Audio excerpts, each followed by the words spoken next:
Hi, my name is Dr. Jay Bernstein. I want to talk to you about a window into U.S. healthcare and public health.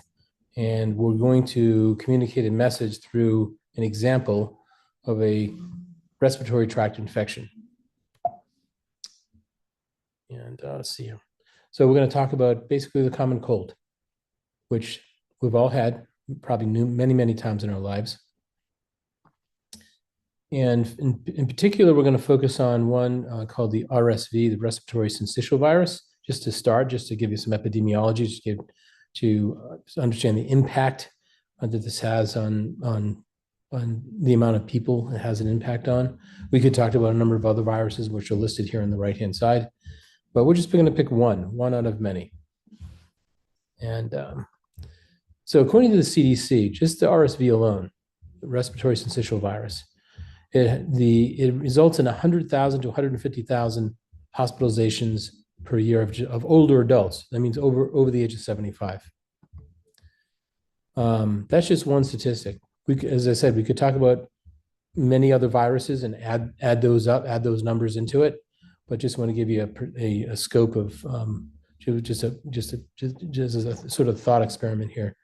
And then you add in the number of people that have lost work, which is going to be higher than the hospitalizations. Many people lose work that they don't go to the hospital, or they go to the ER and they don't get admitted to the hospital, but they lose work. And then just the aggravation of being sick, that's the numbers there are much higher. Just in other words, you go to work anyway, you tough it out, you go to school or work, you're sick, you have coughing, sore throat, nasal congestion, muscle aches, fevers. And then you add in the people who actually can die of RSV. There are people that die of RSV every year. 6,000 to 10,000 older adults die every year. And then we didn't even talk about the infants, the children, other ages between childhood, say between the age of 8 and 75 years old.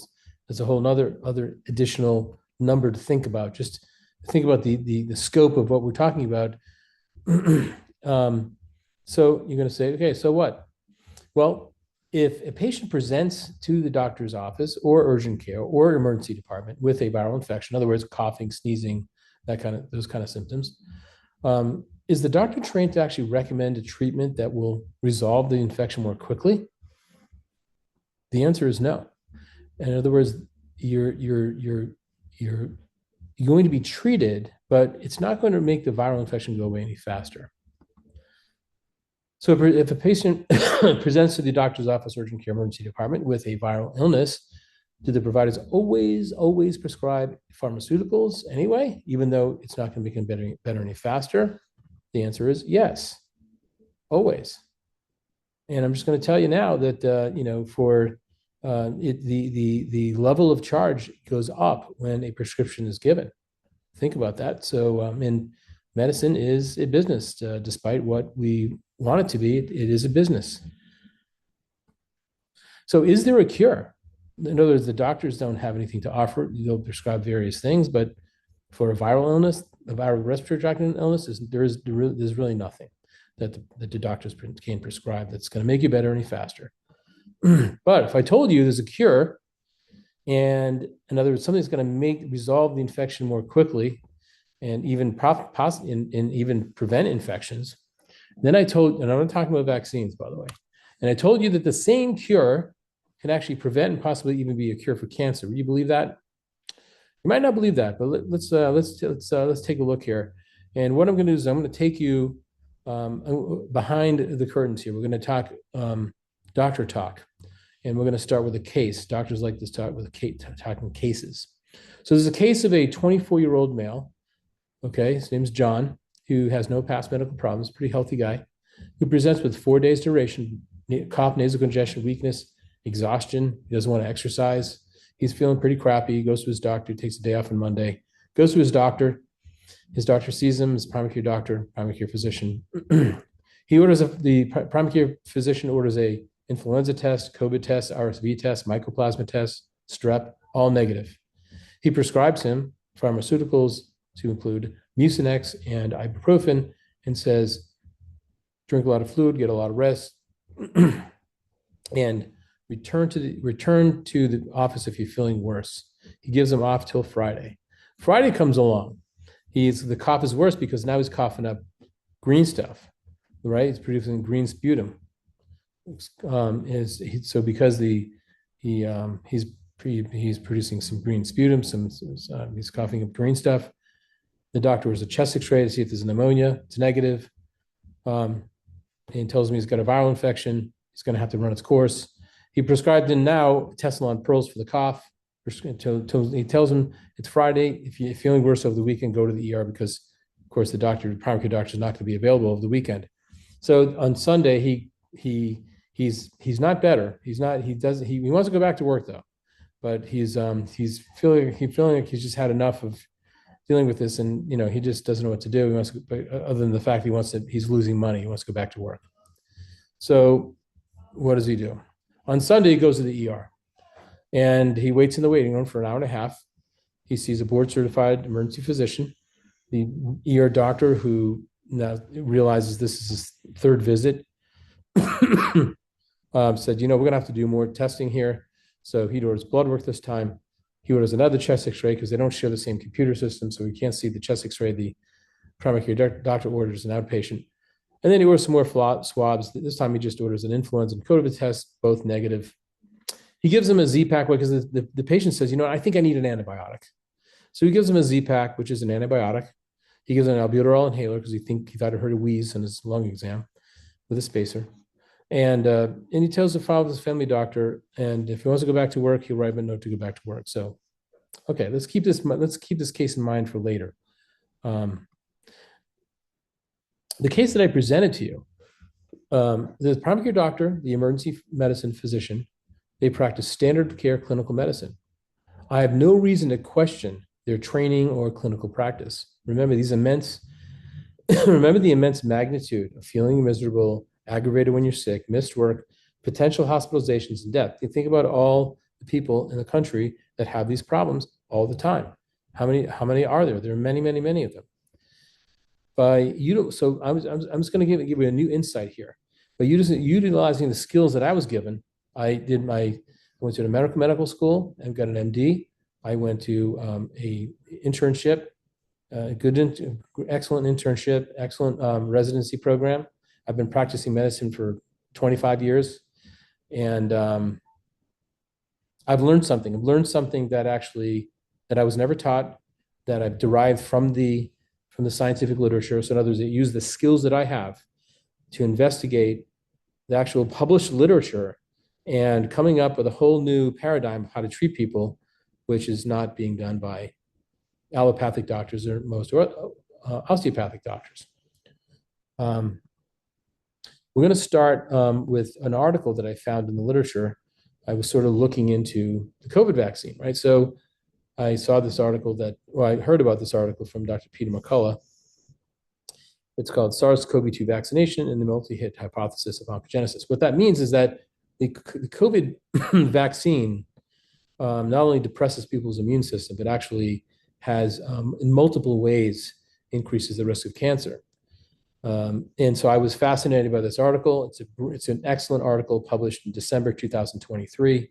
And while I was sort of taking a deep dive into this article, I found, I started with one of the sections. If you notice, there are 7 different, it says cancer progression in the center here.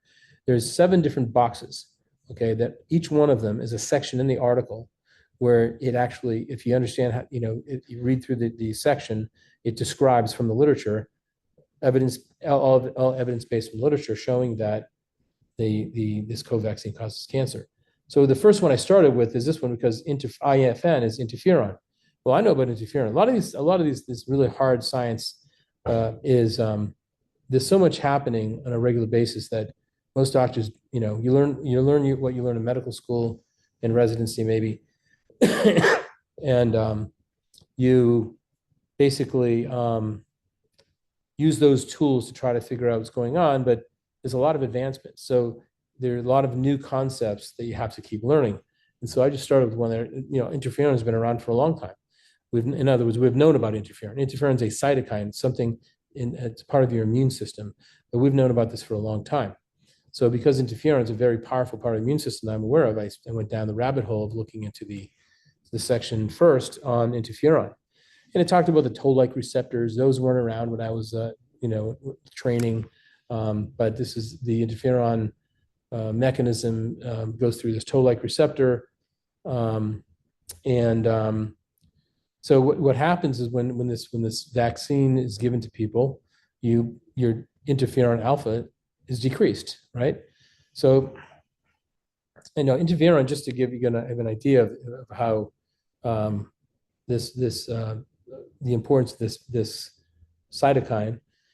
We can synthesize it in the lab, and it's sold for a treatment. So in other words, you can give IV interferon. You're basically replacing a part of someone's immune system by IV, and interferon alpha costs about $11,000 a treatment. Interferon beta is about $12,000 a treatment. I'm sorry, $22,000 a treatment. And even though it's about 10 to 20x markup in the hospital, that's what the hospital would charge. So maybe it's for interferon alpha, maybe it's about $1,000 the cost. So, but either way, it's expensive. It's an expensive drug. It's a very powerful drug. It can actually cure hepatitis B, hepatitis C. Both of those were thought at one time to be permanent.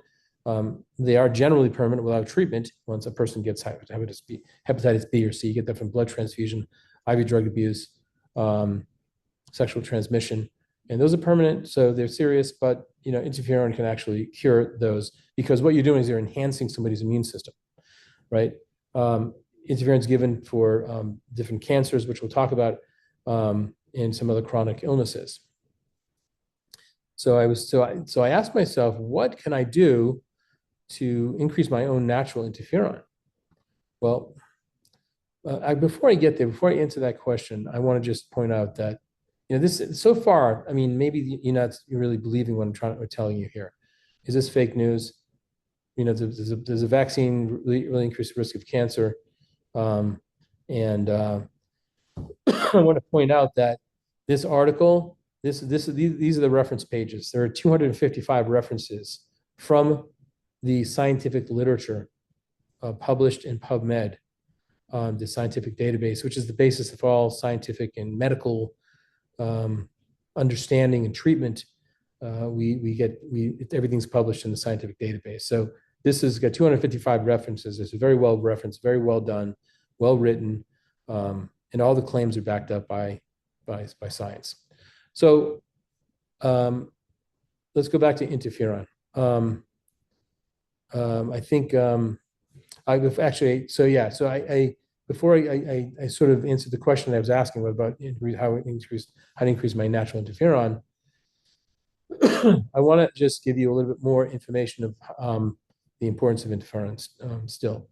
There was a 2022 paper. This is the picture of the paper that had that basically was a review of 194 articles in the literature showing interferon can reduce viral count and reduce the severity of many respiratory illnesses, duration of many viral illnesses. So in addition to what I already told you, and this is just some of this is a table just summarizing some of the articles it discusses. It can, as I said, it can cure hepatitis B or C, which are permanent. It can also decrease the severity and the duration of all these viruses that they checked: influenza A, influenza B, parainfluenza, and adenovirus, rhinovirus. And these are the outcomes in the studies. This one prevents. This is preventative. This is this has had efficacy against RSV, respiratory syncytial virus, that we talked about. This one showed an improvement for COVID in this rhinovirus. So this is just a sample. Interferon also decreases cancer. It's FDA approved for a number of cancers, and it's FDA approved for melanoma. It's usually given after they fail chemotherapy, because chemotherapy is a standard treatment. So they give interferon if it had reduced tumor burden, a number of different outcomes. In melanoma, interferon alpha reduces the tumor, inhibits tumor growth here. Here's another. These are all different studies, and these are kind of summarizing the findings. When they give interferon alpha, this decreases tumors. This study looked at colorectal cancer, given interferon alpha, suppressed tumors. Called another colorectal cancer, interferon alpha suppressed the outgrowth of those tumors in that study. Again, this is just a sampling of the article. And then it goes on, there's more interferon alpha, then there's interferon beta. Then they go into just a number of studies showing interferon beta helps, right? So, and this is another article published in the data showing the mechanisms of how it does that. So I'm just going to point out one, two, three, four. One study shows, or some studies, each one of these categories is representing one or more studies showing because tumor cell apoptosis, which means just cell death. The angiogenesis means growth of the blood vessels. The tumor needs blood vessels. It decreases the blood vessels to the tumor. That helps decrease the tumor. This is another mechanism that it decreases tumor adhesion. The cells of the tumor, the cell-to-cell adhesions were disrupted, and that disrupts the progression or growth of the cancer as well. This one looked at the immune response of our natural immunity that goes against the cancer cells. And then this one here dysregulates the cellular energy of the tumor. So those are just some mechanisms. Now, this is not just theory. There's a lot of evidence showing how it works.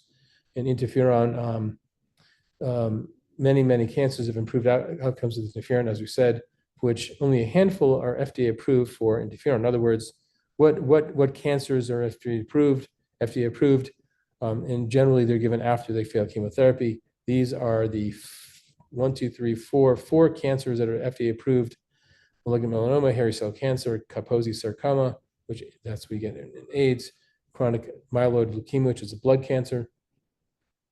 So I'm going back to the question I asked earlier: what can I do to naturally increase my own body interferon?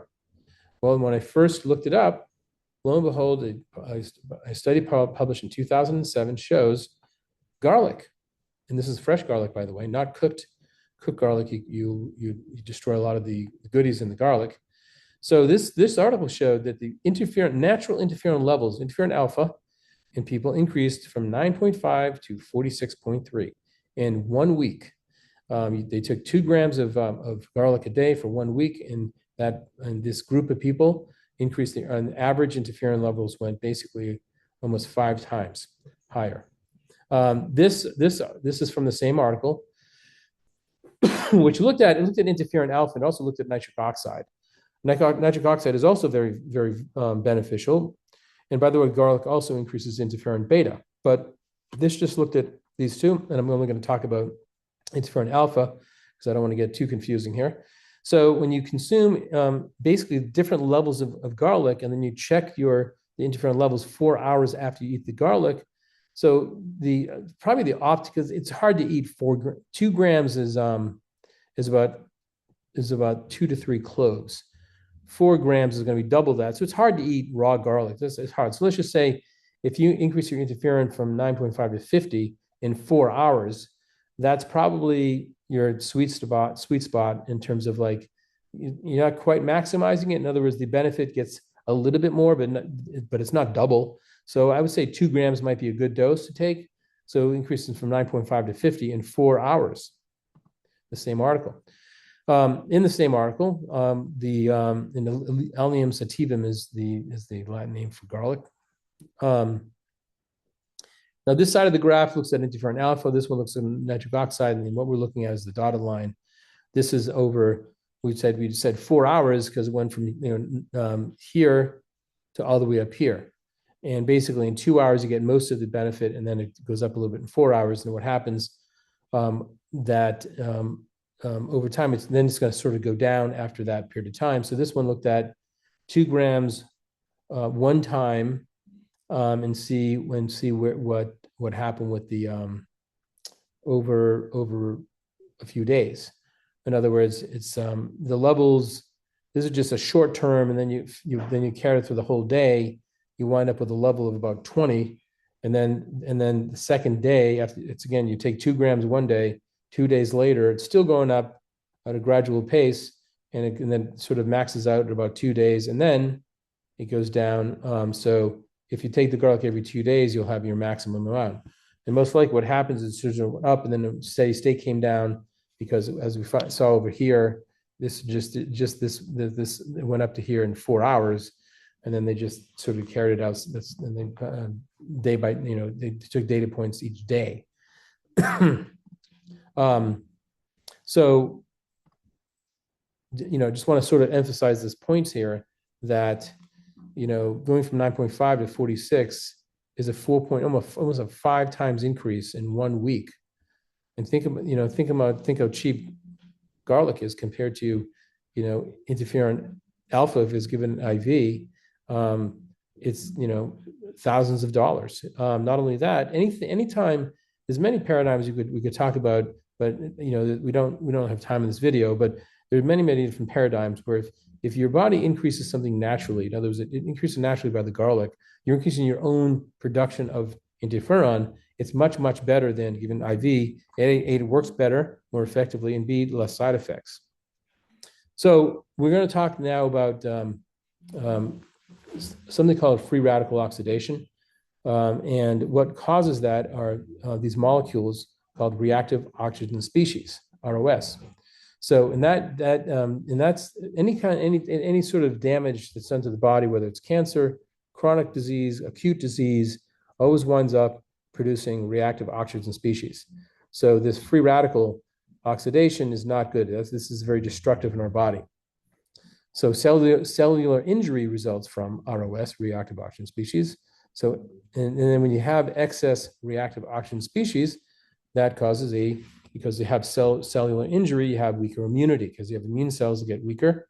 This increases susceptibility to infection and has oncogenicity because, which means causes cancer, because our immune system actually is very effective in preventing cancer. That's our immune system not only fights infection, it fights cancer cells that are trying to or cells that are trying to become cancerous. Your immune system keeps those in check. So what do we have to neutralize the ROS, the reactive oxygen species? We have in our body, we have something called reactive sulfur species. Those are the antioxidants in our body. And the reactive sulfur species, as I said, neutralizes the reactive oxygen species. And the most abundant one we have in our body is glutathione, GSH.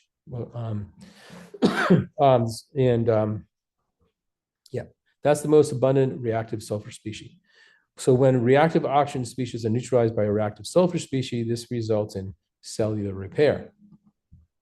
And immune systems that undergo repair by glutathione, the reactive sulfur species, has the ability it basically enables your body to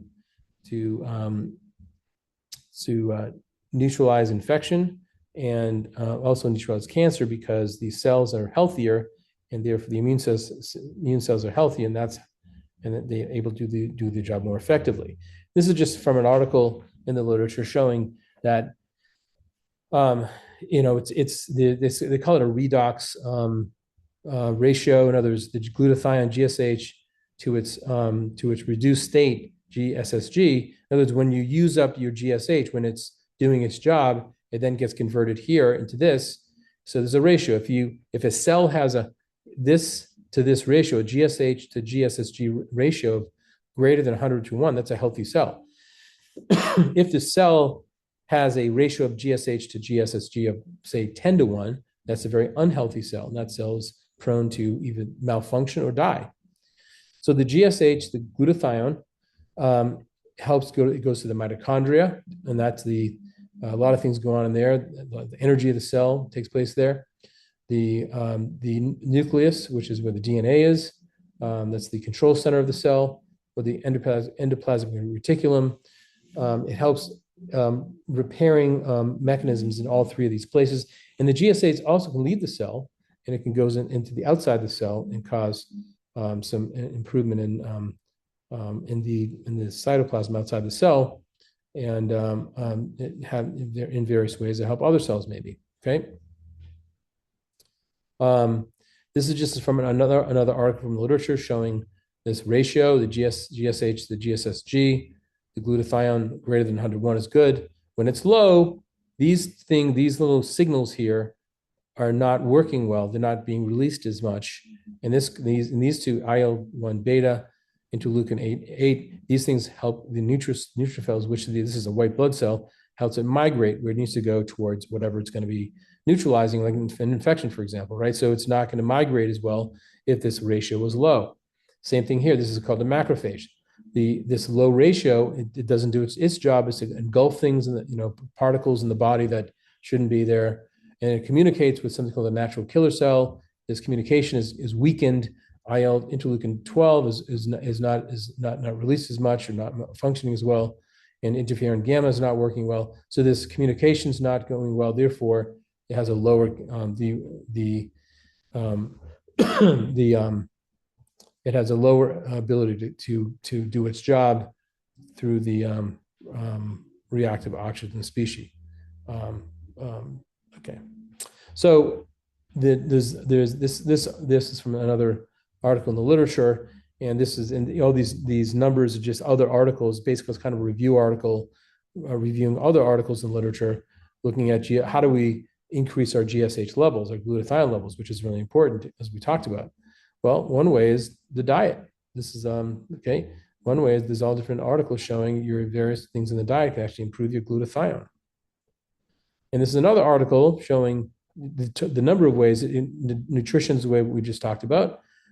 Also, we synthesize glutathione from these 3 amino acids, glutamine, glycine, and cysteine. Together it makes this glutathione. That's how we manufacture it. Also, it can be recycled from the regeneration from this ratio GSSG to when it gets oxidized again, and then turns into GSH. So that's how there are 3 main ways we increase our glutathione. Well, it just so happens that same garlic we looked at that increased the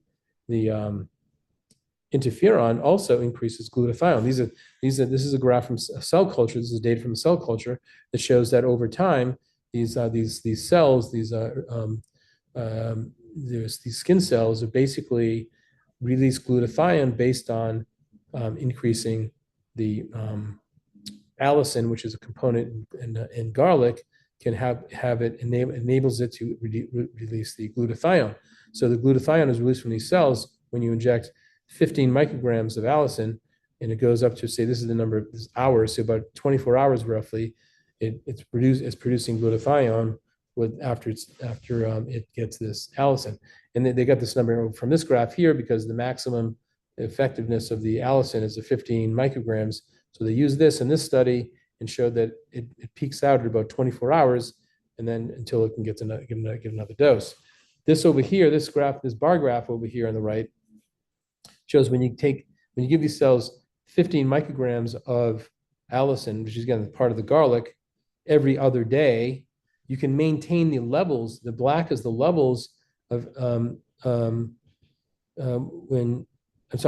black is the levels of glutathione, but you're giving the allicin every other day. Okay, this day, 2 days later, 2 days later, 2 days later, each 15 micrograms, and you maintain these levels up to 10 days. And the bar graph without the color is the cells that didn't get any allicin or no garlic, and there was and the glutathione levels remain lower. Okay. So if we take a supplement that increases a person's glutathione level, then what can happen? Can you increase that way? Well, I'm just going to give you sort of this paradigm that we know, this in emergency medicine toxicology.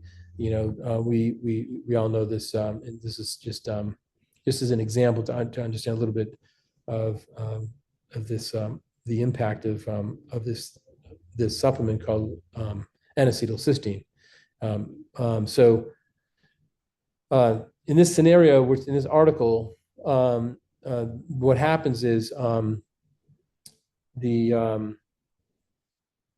if a person takes acetaminophen, which is Tylenol, right? Normally, what happens is 5 to 10% of it goes into this molecule here called NAPQI. It causes cell death, and in order to get rid of that, we need glutathione. Glutathione will get rid of that NAPQI, and then you'll excrete it in the urine. right? 90, say 85 to 90% of the Tylenol in the liver just gets converted to these other molecules that just get excreted in the urine. Okay, fine. So I guess 5% goes directly out into the kidney, and you excrete that in the urine as well. The problem is that you have an overdose. Somebody takes so much Tylenol, it can overwhelm your glutathione levels, your natural glutathione levels, right? So then what happens is you get a lot of this stuff, this NAPQI, okay, that's the bad guy, and that that can actually shut down your whole liver if you take enough Tylenol. I'm not going to tell you how much. I don't want to give anybody any ideas. But if a person takes so much Tylenol, you shut down your liver, that can cause death. And it may take weeks to months to die, but it would be a slow, miserable death. But if it's not treated, then how do we treat it? We treat it with this N-acetylcysteine. It's a supplement, actually, you can get over the counter. But we give it nowadays IV. And we can actually, as a result of the N-acetylcysteine, it converts into glutathione. We replace the glutathione, and then we can actually save somebody's life. It's basically considered the antidote for Tylenol overdose as long as it's given within 8 hours. So what exactly is in garlic that increases the interferon and the glutathione, like we talked about, these two amazing molecules? Well, this is the breakdown of what happens inside the garlic. The garlic comes with this molecule here called allicin. And then it comes with this enzyme called allinase. They're in two separate compartments in the garlic. When you chew the garlic, again, not cooked, raw garlic, you chew it, these mix together and it forms this molecule here. This molecule times two of these down here, when you remove the water, your body remove the water molecule from it, you get this thing called allicin. Allicin is that one that causes a really strong taste and smell. And this allicin then goes into 13 more molecules, depending on how long you leave it around. Like, for example, if you put it in some raw honey, it can convert, depends on how you do it. If you just put in the cloves into the honey, it'll take a week and a half to 2 weeks for these molecules to form. If you want to crush it up, which kickstarts that reaction, it may take a few days or even less, a day or two, to produce these molecules in the honey, and then you just eat the honey. You don't even need to eat the garlic. So all these molecules here, these are all immune stimulants, all of them. These are very good for your immune system, and it can increase your glutathione and your interferon. Well, so after learning about this from the literature, not from my training, not from my continuing medical education, and nobody's practicing in MD medicine. I'm like, how long has this been known for? Like, I was blown away when I was going down this rabbit hole. Okay, so the first article I found was in 1944. This is the article here showing that garlic is as antibacterial as penicillin was in 1944. This is an article showing it used the same assay, the same test that penicillin would kill bacteria. The garlic was equally as effective. Interesting, huh? Now, it happens to be in this article, this is the full page of the article, I noticed something. And you look in the upper right, which says summary, right? There's a little a summary on something called DES, diethylstilbestrol. Well, I know about that. All medical students know about that, and all doctors know about that. We all learned it in medical school. It was a molecule synthesized in the lab. It was a estrogen-like molecule, like the female hormone. So because of that, it was like estrogen. The doctors, the scientists theorized without any proof. They just theorized it would prevent miscarriages. So it was marketed because they got a patent on it. Okay, they got a patent on this drug, DES. Okay, and it was marketed to prevent miscarriages. Happens to be because it would cause a very, very, very unique vaginal cancer in the daughters of the mothers who took it. How are you going to figure that out, right? Well, the reason why is because it's extremely rare, almost never happens otherwise, and it was such a strong carcinogen. It had such a strong carcinogenic effect that it was the world of medicine, the powers that be at the time, figured it out, at least by this 1970s. So it was taken off the market in the 1970s because it caused this very unusual, very strong likelihood of getting this vaginal cancer. In the daughters who took DES, they took it during the pregnancy, and the mothers took it during the pregnancy to prevent a miscarriage, which never worked for a miscarriage. That was a false claim. And not only that, it actually, there's some literature now showing it caused many other cancers as well. So that was taken off the market. We all know about that. It's like a historical thing. All medical students learn. But we didn't learn anything that garlic helps anybody. You know why? Because you can't get a patent on it. Okay. So why? So the question is two questions. Why do most allopathic doctors, osteopathic doctors, nurse practitioners, PA, not prescribe garlic? Why only pharmaceuticals that don't cure anyone? Why are we giving pharmaceuticals that don't cure? Mucinex, Tylenol, ibuprofen, you get, this, that, and the other thing. You're given antibiotics for viral infections, which, the question, that's the question. And I'm going to leave it with the question. I'm not sure I'm going to answer the question. I'll let you think about an answer, but let's go back to the case presentation. Let's analyze it. Remember John, 24-year-old, previously healthy male, had a cough, nasal congestion, weak, tired, didn't want to exercise, right? Miserable. He's miserable, right? He's one of those many millions of Americans get miserable when they get these viral infections. Monday, the cost was for all that he did, $1,500. Goes back, he misses a week of work too, by the way. Friday goes back, $250 for that visit, okay? He goes to the ER, over $3,000 in that visit. Okay, we're not even counting if he actually followed up his family doctor after the ER told him to follow up, right? Okay, so the total cost. On Monday I included his lost the amount of the visit was $450. I included the amount he would be losing for lost work. So he added that all up. The cost is almost $5,000 and the aggravation of being sick. And he's not going to get better any faster from what he was treated with. So the question is, why are medical school training absent of this information? Why is it not in continuing medical education for doctors? Why is it